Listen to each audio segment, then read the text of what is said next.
Bismillahirrahmanirrahim. Sebelum saya lanjutkan kajian kita, terutama pagi ini saya pribadi keluarga ucapkan selamat Hari Raya Idul Fitri. Mohon maaf lahir batin ya, yang belum ketemu, yang baru ketemu di sinilah ya, suasana ini, pengajian ini kita gunakan untuk saling maaf-maafkan di antara kita. Baik, mari sama-sama kita awali taklim dengan baca basmalah. Bismillahirrahmanirrahim. Kita lanjutkan kajian kita. Bismillahirrahmanirrahim. Kata hikmah selanjutnya Syekh Ibnu Athaillah menyampaikan kepada kita, la tuzayyanna waridan la ta'lamu samarata. La tuzakkiyanna, janganlah membanggakan waridan, datangnya warid, datangnya hidayah, anugerah kepada kita. La ta'lamu samaratahu, sedangkan kita tidak tahu samaratahu, buahnya hidayah itu. Falaisal muradu, maka falaisal muradu, bukanlah tujuan minas sahabati, dari bergumpalnya awan mendung yang gelap itu, al-amthar, itu adalah turunnya hujan. Wa innamal muradu, dan sesungguhnya tujuannya itu, minha, dari sahabah, bergumpalnya awan yang gelap itu, wujudul amsmari, itu adanya, terjadinya, timbulnya buah-buahan. Baik. Pagi ini kita bahas satu pasal ya. Kata Syekh Ibnu Athaillah, jangan membanggakan diri kita ketika al-muradu itu datang pada kita, hidayah itu datang pada kita. Bulan Ramadan kita rajin beribadah tuh, mulai dari awal, tengah sampai akhir, salat malam, puasa, tilawah Al-Quran, hidayah tuh. Banyak juga orang dikasih ilmu, orang bagus suaranya, ilmunya bagus dan seterusnya, itu murad namanya. Kelebihan-kelebihan yang Allah berikan kepada seseorang, yang orang lain barangkali enggak bisa, enggak dapat. Pagi ini kita dapat hidayah itu. Ya, dapat hidayah apa? Allah bangunkan kita. Bangunan kita, kemudian kita bangun menuju masjid, melangkah ke masjid, langkah-langkah kita itu dihitung sebagai pahala oleh Allah. Duduk kita, sholat kita berjamaah dapat 27 derajat. Duduk kita sampai suruk itu pahalanya seperti haji dan umroh. Itu hadis-hadis menjelaskan demikian. Itu namanya murad. Hidayah yang Allah berikan pada kita, yang orang lain belum tentu dapat. Ya, buktinya ini kan nggak banyak. Ya, kalau semua datang ini nggak muat ini. Masjid Nurul Falah ini. Nah, itu murad sudah datang sama kita tuh. Hidayah tuh tambahannya. Tapi kata Syekh Ibnu Athaillah,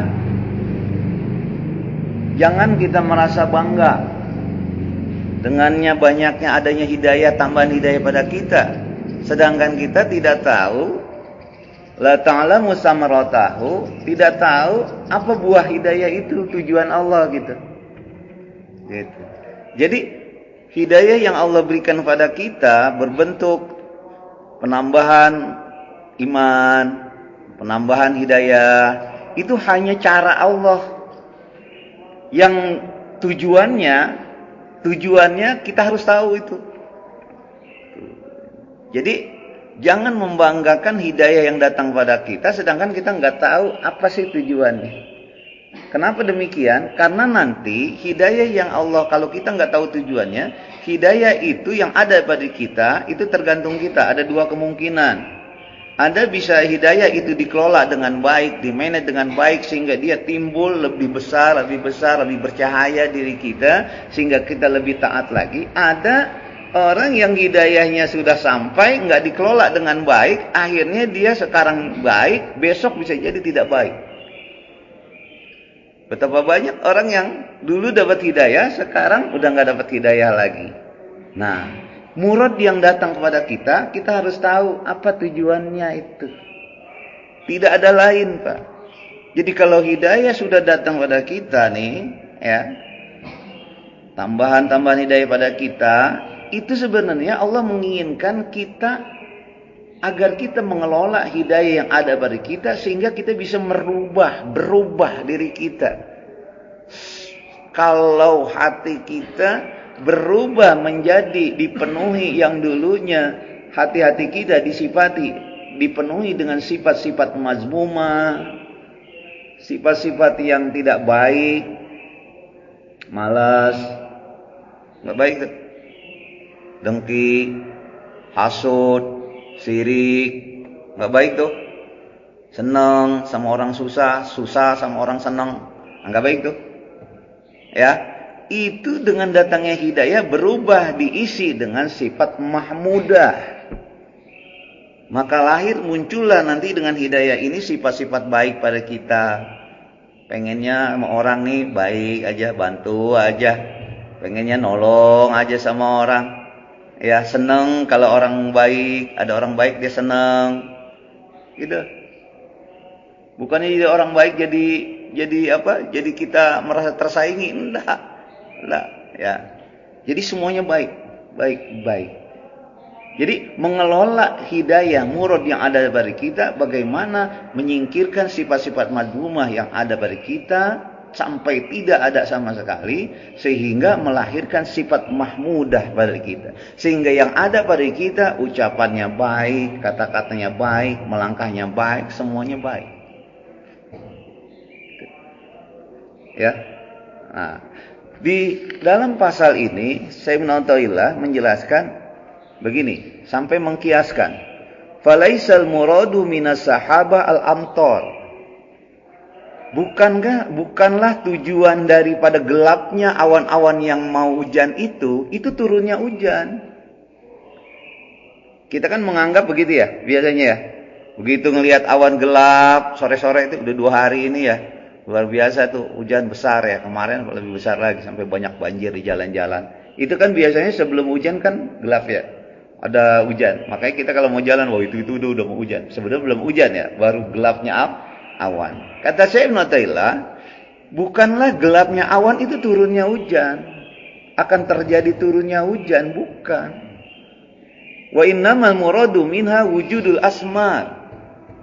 Sesungguhnya tujuannya dari gelapnya itu awan-awan itu adalah munculnya buah-buahan.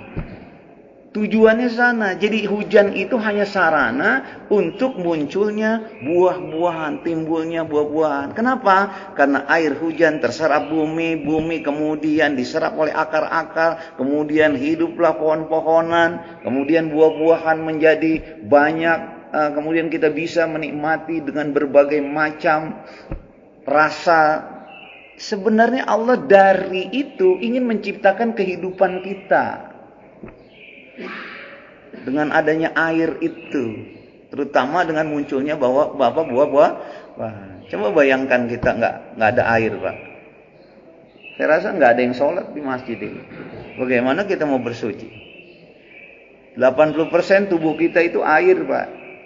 Penelitian itu, semuanya air. Ya, 80%. Makanya orang itu tidak akan pernah hidup kalau nggak ada air, jauh dari air. Mungkin kalau nggak ada makanan dia bisa bertahan hidup. Ya, bisa 2 minggu, seminggu 2 minggu dia minum air aja hidup. Tapi kalau nggak ada air, bayangkan. Jadi sebenarnya turunnya hujan itu, jadi gelapnya awan kemudian munculnya hujan, itu sebenarnya adalah Allah ingin memberikan kehidupan kita. Gitu. Ini ada hujan ngeluh, hujan gitu. Jadi gitu.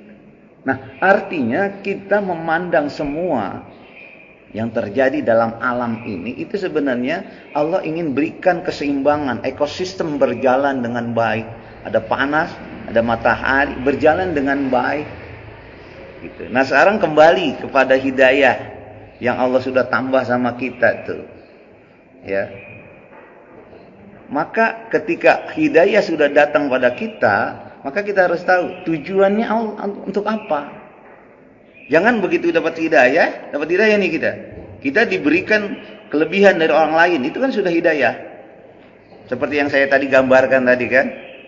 Jangan ini menjadi bukan lebih mendekatkan diri kepada Allah, bukannya merubah dari sikap madmumah kepada mahmudah, tetapi di sini menjadi kebanggaan kita. Salah. Betapa banyak orang bangga dengan kebaikannya. Betapa banyak orang yang maaf ya, ini saya hanya ilustrasikan saja, kiaskan saja contoh-contoh itu. Begitu dapat kelebihan dari orang lain, dia merasa bangga dengan itu sehingga kelebihannya itu nggak sampai kepada Allah. Dikasih hebat, ceramah depan orang, ilmu dari Allah, tapi dia tujuannya bukan untuk Allah, itu nggak sampai dia. Murad yang ada nggak sampai sama Allah. Lihat ya, dikasih dia ilmu yang baik atau rezeki yang banyak, rezekinya itu enggak disalurkan ke jalan Allah, dia enggak sampai kepada Allah. Jadi tergantung kita mengelolanya tuh. Setelah Allah berikan murad pada diri kita, kelebihan-kelebihan dari orang lain itu berupa hidayah, anugerah apa saja pada kita bentuknya ya, itu harus kita kelola dengan baik. Bahasa sekarang nih manage dengan baik. Gitu. Masih Pak ya? Gitu. Jadi semua hal itu harus perlu kita yang memanage. Jangan hidayah datang kita bahkan lebih jauh nanti dari Allah Subhanahu wa taala. Imam Syafi'i dalam Kasyif itu saja menjelaskan ya, man izdada hudan wa lam yajid man izdada ilman wa lam yajid hudan lam yajid minallahi illa bu'dan. Orang-orang yang ditambah ilmunya, tambah anugerahnya, tapi hidayahnya enggak ditambah sama Allah, bukan tambah dekat, tapi tambah jauh. Maka kita perlu memanage. Gitu. Jadi semua hal perlu di-manage, manajerial yang baik. Maka perlu ilmu. Kita minimal memanage diri kita. Gitu. Apalagi seperti masjid itu. Perlu di-manage, Pak, dengan baik. Kalau orang sekarang udah berlomba-lomba melayani umat, masyarakat, bagaimana supaya dia orang lebih senang ke masjid, sediainlah kasur, sediain kopi, sediain apa semuanya. Kita tuh pelayan umat sebetulnya, jangan pengen dilayani oleh umat. Ini orang sholat aja belum selesai udah qomat. Coba lihat hadis, wah marah Pak. Rasul, orang lagi sholat, qomat, gak boleh. Orang kasihan jalan-jalan dari jauh, gelap-gelap itu. Pengen sholat berjamaah, pengen bertambah ilmu, pengen bertambah pahalanya. Kita qomat asal-asal aja, sesuai dengan keinginan kita. Boleh. Bagaimana kita memfasilitasi umat itu seperti senang ke masjid. Makanya lihat yang sholat-sholat di masjid ini. Orang-orang yang kita tuh udah tahu, yang muda-muda, nggak ada sih. Padahal kalau penuh ini jamaah luar biasa kalau udah sebaik semua. Nggak usahlah belajar jauh-jauh dari Joko Karya. Yang memfasilitasi hotel untuk masjid Pak, disediain tuh. Orang-orang yang susah-susah itu dikasih tidur kasur Pak, sediain. Supaya dia senang di masjid. Jamaah-jamaah subuh itu, Bapak, itu di depannya yang sholat subuh itu sayur-sayuran sudah bersedia. Pulang itu gratis semua. Memfasilitasi. Bapak kemarin ke Darussalam, 1.000 orang itu dibiayai mulai tanggal 21 sampai 20. 1.000 orang yang buka sama sahurnya disediain oleh masjid. Bagaimana? Berapa itu biayanya? Dibiayai. Jadi bagaimana menarik umat ke masjid itu? Yaitu perlu manajemen. Jadi bukannya masjid adalah tempat ibadah, tapi bagaimana problem solving. Jadi seluruh umat masyarakat itu Rasul dulu waktu memanage Masjid Nabawi itu bukan jadi sholat berjamaah aja tempatnya.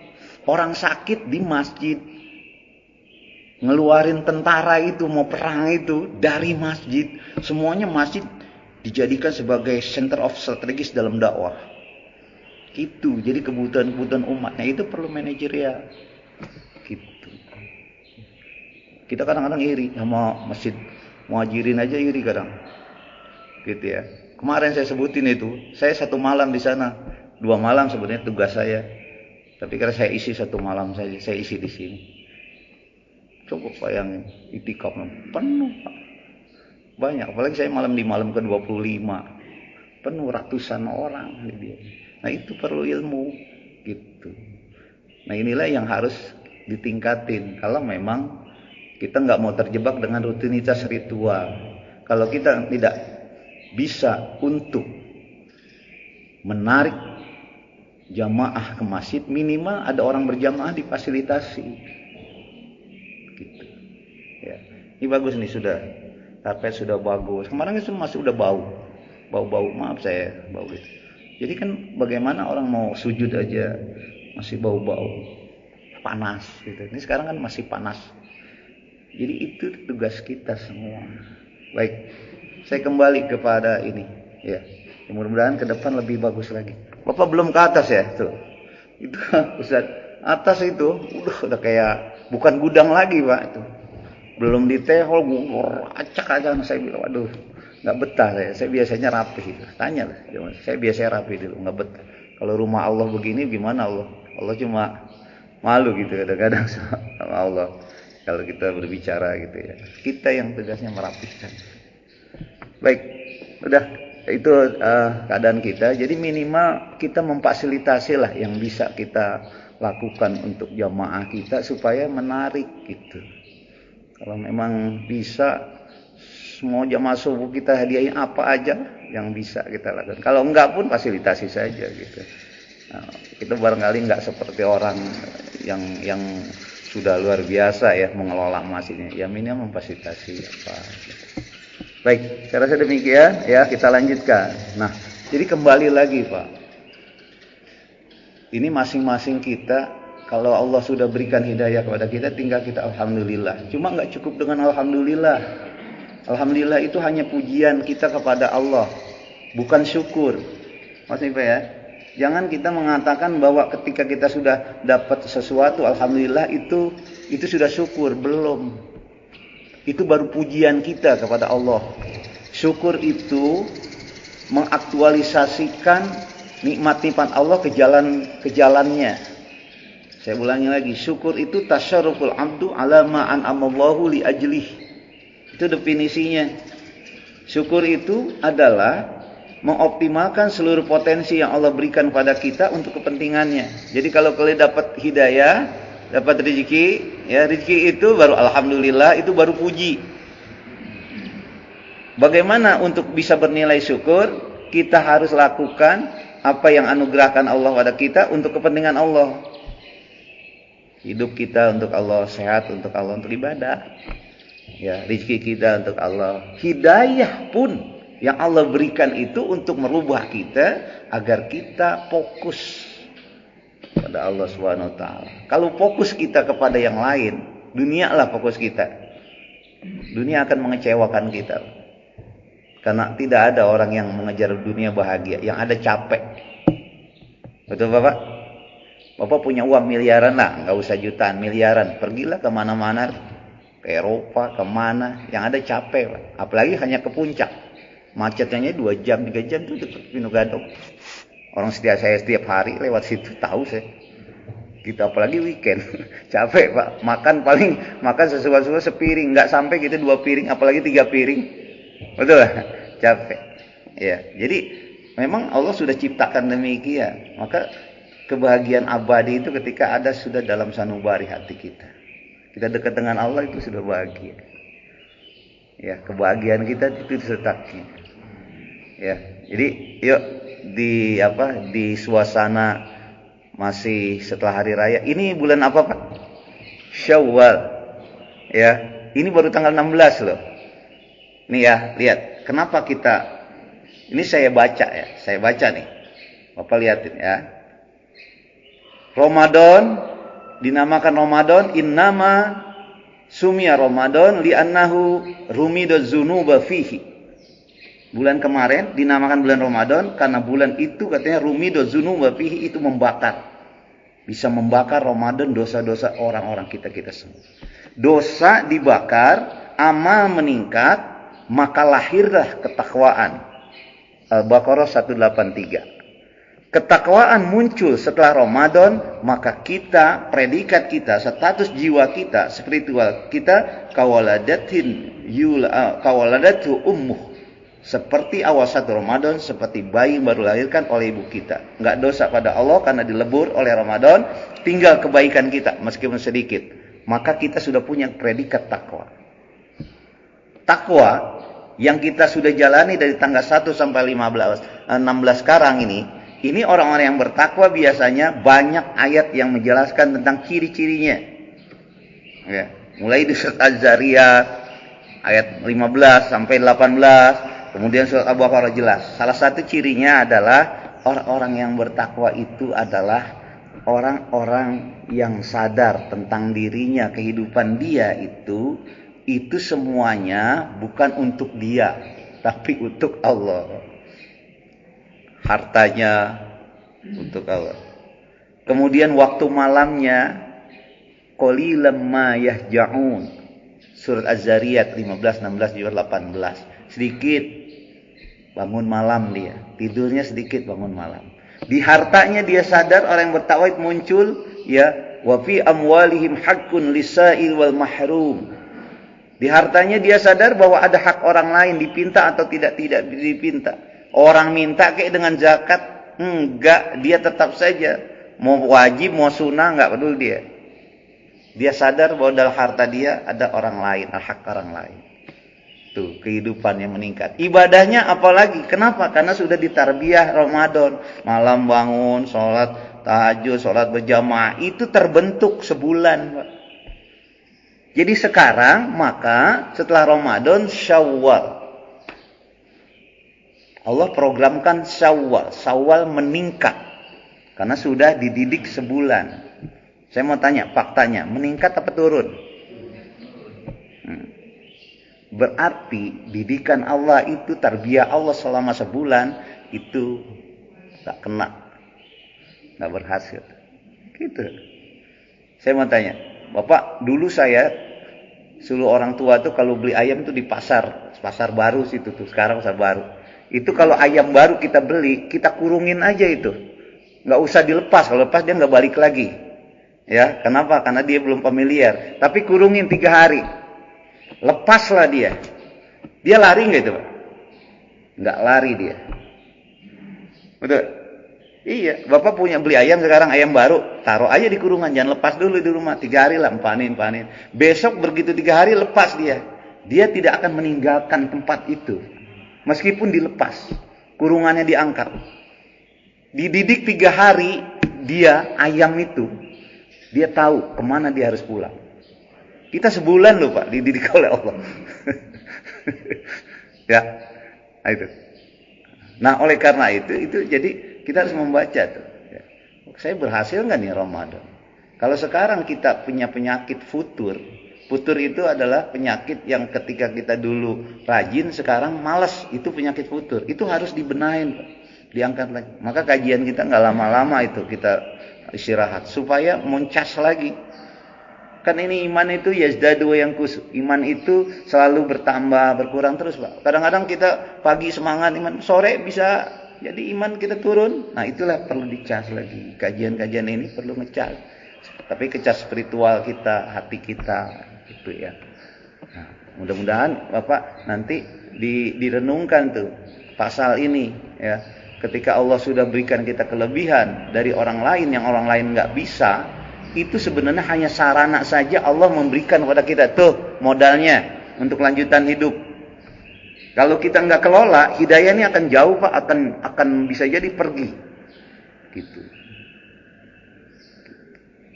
Makanya Allah di dalam surat yang sering saya baca itu, dalam surat Al-Baqarah, ya, Allah sampai bertanya, tapi nggak perlu dijawab kata Allah pertanyaannya. Tanyanya, kenapa sih engkau menjadi kafir sama Allah? Padahal kata Allah, engkau itu sebenarnya dulu katanya mati. Fahyakum, kemudian aku hidupkan. Summa yumitukum, kemudian nanti aku matikan. Summa yuhyikum, kemudian aku hidupkan lagi. Summa ilaihi turja'un, kemudian engkau akan kembali ke aku. Kenapa sih enggak mau beriman, enggak mau bertakwa? Gitu. Padahal kehidupan kematian itu Allah sudah atur, Pak. Jangan takut mati. Ya. Jangan juga takut hidup. Jangan ditakutin, hidupnya memang ujian. Ada susah, ada senang, itu biasa, Pak. Ada sakit, ada senang. Saya juga sekarang enggak tahu sakit. Saya kalau bangun ruku tuh pinggang sakit. Sekarang.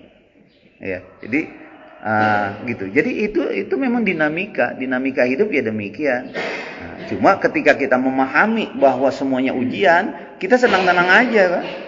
Lagi sakit ya emang ujian, diuji sakit. Lagi senang diuji, karena semuanya ya biasa-biasa saja. Yang penting fokus kita tetap menjalani, meningkatkan ibadah pada Allah Subhanahu wa taala. Gitu. Sehingga orang-orang yang enggak mau beriman sama Allah, Allah sampai bertanya dalam ayat itu. Kenapa sih engkau, aku yang kasih hidup, aku kasih rezeki, aku hidupkan, nanti aku matikan, gitu. Nanti aku hidupkan lagi, aku matikan lagi, aku hidupkan lagi, dan aku kembali semuanya kepada Allah. Kok enggak mau turut ikut sama aku gitu. Itu bahasa kita ya. Gitu ya. Nah, baik, silahkan hidayah yang sudah ada kita syukuri. Cara syukur bukan hanya alhamdulillah, tapi bagaimana kita bisa ya memanage hidayah yang ada pada kita sehingga kita lebih baik lagi. Kalau bisa kita sudah menyingkirkan sifat mazmumah menuju sifat mahmudah. Karena dekat lagi, Pak. Apalagi kalau kita lihat dunia sekarang secara umum ya. Ini peperangan-peperangan di Timur Tengah itu bukan tidak berpengaruh pada kita, jangan dianggap, Pak. Gitu ya. Bisa jadi sekarang kalau ekonominya sudah mulai itu. Pemerintah sudah memangkas 50% efisiensi anggaran. Nah, kemudian nanti bisa jadi PBM lagi ditahan-tahan aja pemerintah, Pak, mau naik, Pak. Kenapa? Karena Selat Hormuz itu ditutup oleh Iran. Itu kan alur ekonomi itu semua. Di Myanmar, Bapak beli bensin kalau hidup di sana udah mahal. Apalagi di Iran. Di sini, Pak, bensin bisa melonjak nanti. Iya. Itu pengaruh sekali dalam kehidupan kita. Ya bersyukurlah kita sekarang masih tenang. Cuma kan pengaruh ekonominya masih kuat. Gitu. Kami perjalanan nih di kantor, Pak. Sekarang 50% perjalanan dinas dipangkas, Pak. Nggak ada kegiatan. Makanya mulai besok, minggu besok itu ada WFH. Jumat itu di rumah kerjanya. Kenapa? Efisiensi anggaran. Kenapa? Karena pengaruh ekonomi. Jadi kita itu sangat berpengaruh. Ini secara umum ya, saya sampaikan gitu. Berpengaruh. Nah, kita juga secara pribadi itu ya seharusnya setelah Ramadan berpengaruh pada kita. Udahlah, kita nggak mikir yang itu, silakan. Gitu, negara yang punya itu. Apalagi sekarang kebijakan pemerintah yang masuk kepada BOP itu berpengaruh. Kerjasama dengan Amerika, kiblatnya.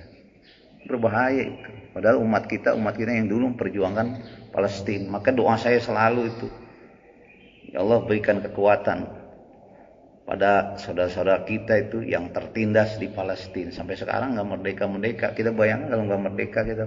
Jangankan sholat begini, dibom tiap hari, diberondong tiap hari. Gimana orang masih dibom seterusnya? Gitu. Sampai tentara PBB yang dari kita meninggal dunia, kita nggak bisa apa-apa, Pak. Kalau negara lain ada warganya meninggal, bahaya. Itu perlindungan negara, di situ hadir negara. Kita kan hanya mengecam aja. Meninggal, Pak, dibunuh Israel. Enak-enak aja kita mengatakan kalau pengen damai dunia ini lindungi Israel. Bagaimana lindungi orang pembunuh? Itu secara politik ya. Nggak apa-apa, yang penting kita memahami lah bahwa adanya kita berada itu sangat berpengaruh dengan keadaan-keadaan di luar sana. Nah, sekarang kita berbicara pribadi saja ya. Bagaimana kita bisa memanage, Allah masih berikan ini. Saya nggak tahu kalau nanti terjadi perang dunia ketiga, waduh, pengaruh banget sama kita itu. Apalagi aliansi kita ke Amerika. Wah. Jadi gitu. Jadi sekarang bagaimana? Sekarang fokuskan saja diri kita untuk lebih mendekatkan diri pada Allah Subhanahu wa taala. Jadi ya, mari hidayah yang Allah berikan pada kita manage dengan baik, kita rubah sikap kita bagaimana supaya lebih baik lagi. Karena bagaimanapun semua kita akan kembali kepada Allah Subhanahu wa taala. Itu pasal 1. Jam berapa ini? Hah? Fatik. Masih ada ya? Jam berapa kita suruh kok? 10 menit ya? Satu pasal aja ya? Hah? 9 menit lagi. Udah, satu pasal aja ya, pemanasan aja, Pak. Ya, insyaallah nanti kita satu pasal juga mantap. Luar biasa ini ya. Jadi iya. Baik, satu pasal aja ya. Baik, mudah-mudahan pasal ini memberikan inspirasi, penambahan motivasi kita untuk menjaga hidayah, kemudian mengelolanya, mengembangkan pada diri kita sehingga kita menjadi orang-orang yang lebih baik lagi. Ya, amin ya rabbal alamin. Ada pertanyaan enggak? Ya, silakan. Terima kasih Ustaz. Jadi materi kali ini adalah tentang janganlah kita dengan hidayah atau kebaikan yang diberikan oleh Allah. Iya. Karena hidayah dan kebaikan itu merupakan sarana saja. Iya. Untuk itu kita perlu memilihnya supaya hidayah atau kebaikan itu bisa berguna bagi kita. Iya. Dalam contoh tadi saya nggak ngerti tuh, tiba-tiba Ustaz menyampaikan atau menyangkut sedikit tentang janganlah buru-buru berkomat gitu kan. Karena masih banyak barangkali orang-orang yang dari rumahnya agak jauh kan, buru-buru untuk mengejar mendapatkan jamaah 2 rakaat sebelum subuh itu Ustaz. Nah saya memang selama ini mengamati Ustaz. Bahkan pernah saya juga menyenggol gitu kan tentang praktek ibadah di Nurul kan? Iya. Gini Ustaz, saya teringat dengan satu ayat pendek itu tentang kalau saya bunyinya wabil ashari yastaghfirun. Tidak benar kan? Iya. Nah, di dalam praktek wabil ashari yastaghfirun itu ada kan menyatakan bahwa saat waktunya itu kira-kira 30 menit lah sebelum subuh. Iya. Nah, saya memperhatikan, ya saya terus terang aja gitu kan, di Nurul Pala ini rata-rata umumnya atau kurang lebih 30 menit itu diisi dengan, ya usah tahu lah, nggak usah deket gitu kan, dengan segala macam apa itu salawat, apa namanya, bahkan ada anak-anak kecil itu yang di berapa udah, yang menurut saya itu bukan apa itu nyanyi menurut saya kan. Iya. Nyanyi menurut saya itu nyanyi anak-anak itu kan, karena apa tuh materi-materi atau di sini juga nggak karuan menurut saya. Nah, jadi pertanyaan saya di sini sebetulnya apa yang harus diisi dan kira-kira 30 menit sebelum subuh itu. Karena kalau dikaitkan dengan dalil tadi kan itu dan seperti istighfar. Nah, kalau istighfar itu kan harus usul, gitu kan. Apalagi saya pernah dengar, jangankan kita bicara, gitu kan. Kita baca Al-Quran aja, ketika ada orang sholat itu kan nggak boleh. Dan ketika 30 menit sebelum subuh itu kan banyak orang yang sholat sunnah itu kan, ya sudah kayak masjid atau kayak segala macam. Tapi diisi dengan segala macam yang kadang-kadang mengganggu telinga itu kan. Jadi kalau dijelaskan pencerahan ini, sebaiknya apa yang dilakukan ketika kurang lebih kira-kira 30 menit atau 15 menit sebelum subuh kan? Iya. Baik Pak, kembali kepada ilmu manajerial ya. Sebenarnya memperingatkan orang itu cukup 10 menit sebelum subuh, waktu subuh ingatkan supaya dia 10 menit itu untuk bisa bersiap-siap wudu dan seterusnya. Dan kita juga nggak jauh-jauh amat ya rumahnya, bisalah 10 menit itu. Memang benar Pak, kalau Al-Quran sudah tidak lagi jadi tuntutan, kalau Al-Quran sudah jadi tidak lagi jadi hidayah, panduan hidup kita, kita nanti ibadah itu sesuai dengan kita, sesuai dengan mau kita. Padahal cara-caranya itu sudah dijelaskan. Bagaimana mengisi waktu di waktu sahur, itu surat Az-Zariyat ayat 16, 17. Itu ya, ada 3 yang tadi saya ungkapkan. Salah satu ciri-ciri orang yang bertakwa itu adalah wabil ashari yastaghfirun. Di waktu sahur, di waktu-waktu sahur itu banyak istighfar, mohon ampun. Kenapa di waktu sahur dipilih itu? Kenapa? Karena saat itu Allah turun, malaikat turun. Ya, ketika kita istighfar di sana barangkali istighfar kita cepat diterima. Apalagi kita baca ayat-ayat di situ. Saya sering baca ayat di potongan surat Al-Isra itu. Bahwa di waktu subuh itu malaikat menyaksikan bacaan-bacaan kita itu, istighfar kita itu. Wa minal laili fatahajjad bihi nafilatan lak asa yab'asaka rabbuka maqaman mahmuda. Wa qur rabbi adkhilni mudkhala sidqi wa akhrini mukhlisin waj'alni min ladunka sultanan nasira. Wa qul jaa sebelumnya ya, wa minal sebelumnya ayat mengatakan bahwa di waktu subuh itu, di sholat waktu subuh itu bacaan-bacaanmu itu masyhuda, disaksikan oleh malaikat. Nah, jadi memang waktu subuh itu, waktu sebelum subuh itu bagusnya kita banyak istighfar karena tujuan, tuntutan atau panduan dari Al-Qur'an demikian. Nah, sekarang kita berbicara lagi praktek. Nah, prakteknya itu anak-anak itu. Jangankan itu, kadang-kadang saya Ramadan tuh banyak terganggu itu. Jam 2 udah bangunin apa? Pernah saya bilang, ini ngapain ini? Gitu. Ya kan kenyataan gitu. Yang bawa bedug sekarang kan udah nggak zamannya lagi. Kita udah punya timer sama ya nggak zaman. Iya, keliling lagi, ganggu. Gitu. Nah, saya kembali kepada pertanyaan. Maka kalau memang kita mau manage dengan baik, cukuplah kita ingatkan ya. Saya kalau Bapak bisa lihat, saya beberapa hari ini kalau dari ini apalagi sekarang intensif mulai Senin sampai Jumat saya ada di atas. Itu kalau kita mau belajar saja ya. Itu jam 4 di masjid yang di sana di Megamendung di atas. Itu jam 4 ada orang jelaskan, tapi sebentar saja. Sudah jam 4 ya, silakan yang mau tahajud apa gitu. Nggak ada suara lagi. Nanti 10 menit lagi sebelum dia subuh baru ada tarhim suara saya dengar. Ya Rahman 10 menit itu untuk menjelaskan itu. Jadi kenapa tidak mengganggu kehusuan? Nah, tapi kalau yang terjadi kan anak-anak tuh banyak itu ya. Banyak salawatan dan bahkan kalau Pak Haji itu bukan baca salawat. Kalau yang dianjurkan baca salawat Allahumma shalli ala Muhammad wa sallam itu salawatan. Ya, dan kadang-kadang nyanyian memang. Saya lihatin itu redaksinya nyanyian. Jadi dia sepertinya bernyanyi cuma pakai bahasa Arab.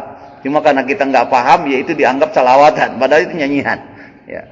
Nah, jadi ini sekali lagi makanya perlu di manage, Pak. Gitu. Hadir. DKM itu harus hadir untuk memanage semuanya. Gitu. Termasuk ya memanage orang-orang yang pakai sembarangan itu anak-anak gitu. Nggak boleh lagi. Kalau pengen kita baik gitu, lebih baik lagi. Malu kita, ya. Memang kampung kita kampung gedeng jiwa, tapi jangan kampungan gitu loh. Ya udah kampungan lagi. Jadi kita minimal bagaimana sih, gitu. Kan kita banyak di sini potensi-potensi. Sampai saya kata gini, Pak. Ini maaf ya, Ustaz Dodori nggak ada ya. Saya sampai bilang Pak Ustaz Dodori, orang kedung jiwa itu ada 2 orang hafiz dipakai di Al-Muhajirin. Mana Umar? Tadi ada di atas, di luar. Umar. Salah satu Umar. 2 orang hafiz.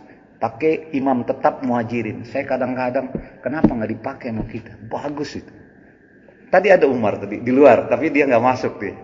Iya, dia jadwalnya itu pada waktu saya malam Ahad saya di sana sampai Isya jadwal. Nanti Selasa jadwal lagi. Hafiz, Pak. Waduh, saya aja senang. Saya kalau ada orang yang ini lebih baik di belakang, saya dengar enak. Iya, kan enak kita. Kalau ada hafiz gitu. Kalau kita udah tua-tua kadang-kadang salah. Saya sendiri kadang-kadang yang namanya orang tua udah seperti saya itu udah pada ini kan hafalannya lupa. Bagus anak-anak muda itu. Ya kita gunakan itu, pakai itu. Ya. Jangan sampai orang lain yang pakai itu. Saya udah bilang tuh pada dari pakailah kita. Nanti nggak apa-apa biar lebih bagus gitu. Tapi yang nggak tahu Umar namanya sama satu lagi Ustaz. Siapa? Ada. Kalau saya orang yang berpotensi pasti kalau saya iya. Ada nantilah Ustaz Dodori yang tahu itu siapa 2 orang itu dipakai di sana gitu. Baik. Saya rasa demikian ya pertanyaan Pak Haji ya. Mudah-mudahan tuh nanti kita ke depan kita harus benerin lagi. Ya, benerin lagi supaya jangan ganggu. Ya, kan mau ibadah kita. Nah, kalau anak-anak itu kadang-kadang tuh anak-anak nggak pakai sarung, sholat juga kadang-kadang bangkit enggak. Saya pernah memperingati Ustaz. Iya. Kemudian mereka melawan kita kadang-kadang mereka melawan kita ya kadang-kadang gimana ya? Saya sering maaf bukan saya Yeah. bukan saya membiarkan. Kalau saya sering memperingati. Kalau saya itu anak-anak sekarang ya Allah ya kali. Dan rumahnya nggak tahu di mana. Ya udah, nah itu perlu manajerial. Kita perlulah kalau mau rapat lagi rapat bagaimana memakmurkan teknis masjid ini supaya lebih baik lagi, jangan sampai mengganggu. Gitu ya. Terima kasih ini masukan ya supaya kita lebih baik lagi. Oh ibu-ibu, gimana Bu?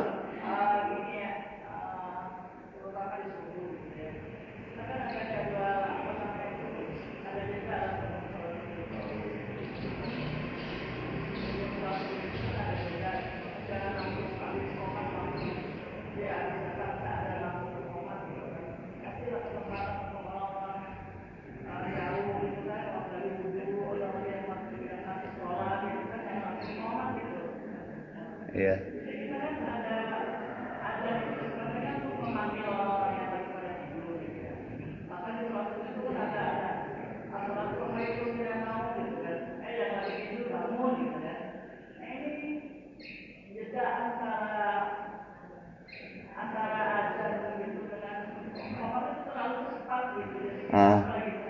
Iya.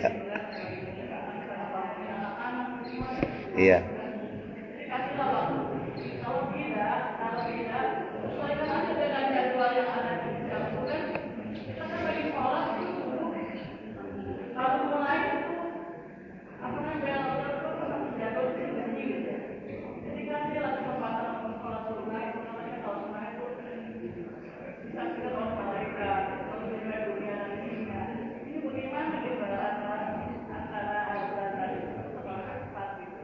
Ya, baik, terima kasih. Sama ya, kayaknya sama ya. Jadi gitu. Insyaallah ya. Baik. Nanti kita ini aja lah, kita lihat-lihat minimal kalau nggak pakai ini kan ada itu. Pak Haji Pak Haji Kosasi sampai bilang kemarin kalau nggak dipakai turunin aja itu. Pernah kan ya? Kalau kita nggak mau pakai ini juga, nanti lihat-lihat lah kalau komat ya. Kan kelihatan tuh ya, ada transparannya, kelihatan. Oh, udah selesai baru komat. Gitu ya. Iya. Iya. Iya. Kemarin pada satu hari yang kemarin saya itu sampai ngomong kan, mohon maaf tuh kalau ada yang sampai ngomong ini masih banyak yang lihat gitu udah komat jadi nggak gimana gitu ya. Mudah-mudahan ya nanti diperbaiki sama kita ya. Karena masjid ini rumah Allah, kita yang ngelola dan nyamannya tergantung kita. Kalau jamaah nggak nyaman nanti lari jamaah. Gimana kita salahnya larinya karena kita gitu. Jadi mudah-mudahan Bapak Ibu ya semua ya. Ini ada Ustadzuddin juga, ada pengurus. Mudah-mudahan kita lebih baik lagi karena ini rumah Allah ya kita yang harus mengelolanya. Baik, terima kasih. Baik. Saya bukan mau membandingkan, tapi kan kalau ada yang lebih baik kita boleh. Iya, mencontoh Pak. Menjadi yang lebih baik boleh kan? Iya. Saya perhatikan di Muhajirin. Muhajirin itu selalu yang diumumkannya 10 menit lagi gitu kan? Iya. Habis subuh akan masuk. Iya. Iya setelah itu kan? Iya. Iya mudah. Tiba nanti azan.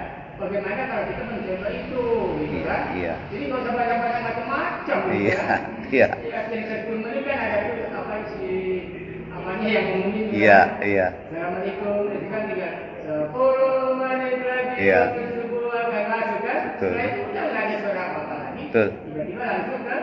Ke sholat azan. Saya senang sekali bisa. Baik. Bagaimana kalau kita mencoba seperti itu bagus. Ustaz. Baik. Saya pribadi setuju saat Pak tinggal beri KM-nya. Bagaimana? Yang penting jangan mengganggu aja ya. Teknisnya gimana silakanlah. Bagaimana supaya kita kehusuan jamaah yang sudah hadir juga kan mengumumkan yang baca salawatan itu kan untuk orang yang di luar.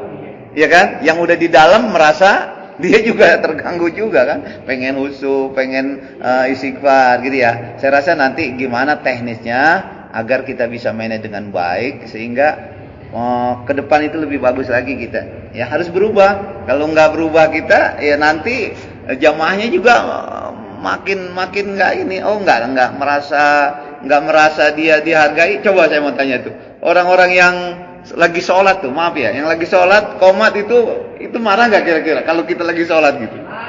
Maaf ya, saya mau tanya, Ustadz Sahrul, Pak Sahrul itu begitu sholat dia kemarin tuh 2 hari udah dia bilang saya lagi sholat kok komat gitu. Ngomong sama saya itu, jadi dia merasa terganggu. Ya memang lagi tahiyat gitu, komat gitu. Kan nggak boleh Ustaz ya, sampai kan iya saya bilang gitu. Itu orangnya nggak, beliaunya lah pulang tuh. Kalau ada saya sampaikan, tapi saya kan menyampaikan yang baik ya. Sampai 2 hari ini ngomong begitu sama saya. Gitu. Baik, saya rasa gitu ya. Ini evaluasi supaya kita lebih baik lagi. Pertanyaan sekaligus juga evaluasi untuk kita ya. Karena ini rumah kita, semua rumah Allah yang kita yang jaga, yang perbaiki. Baik, cukup ya. Waktu udah habis, nanti aja. Hah?